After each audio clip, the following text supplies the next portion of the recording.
everyone, welcome to episode 38 of Tiny ADHD Superpower series. Today's lesson is on ADHD and hyperfocus. Most of the sources are from Dr. Barkley's video on June 29, 2025 on YouTube. So, what is ADHD hyperfocus? It refers to an intense fixation on an interest or activity for an extended period of time. People who experience hyperfocus often become so engrossed they block out the world around them. Children and adults with ADHD often exhibit hyperfocus when working intently on things that interest them. So how does it affect children and adults with ADHD? For children, the object of hyperfocus might be playing a video game or watching TV. Adults might hyperfocus on social media or shopping or whatever holds their attention. The result is the same. Unless something or someone interrupts, hours drift by as important tasks and relationships fall by the wayside. And that has to do with ADHD and timelessness. People who think ADHD means having a short attention span misunderstand what ADHD really is, says Kathleen Nadeau, Ph.D., a psychologist in Silver Spring, Maryland, and the author of ADD-Friendly Ways to Organize Your Life. A better way to look at it is that people with ADHD have a dysregulated attention system, and that goes back to the timelessness. So what causes the ADHD brain to hyperfocus? Like distractibility, hyperfocus is thought to result from abnormally low levels of dopamine, a neurotransmitter that's particularly active in the brain's frontal lobe.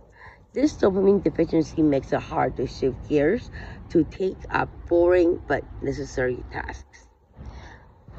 Dr. Barkley went on to talk about hyperfocus and flow, which is in the description. We do not, the result is that we do not have an objective criteria or methods of measuring just how much level of ADHD each individual have. Especially, it's more on only research that includes university students. The present study investigates hyperfocus and flow experiences of college students with and without clinical significant symptoms of ADHD. 85 undergraduate volunteers with and without ADHD completed measures of dispositional hyperfocus and flow, as well as an ADHD screening instrument. Correlations show that most elements of hyperfocus were negatively or not even correlated with most aspects of flow. Further, the research showed clinically significant levels of ADHD symptoms reported higher levels of hyperfocus and lower levels of most aspects of flow compared to students without ADHD.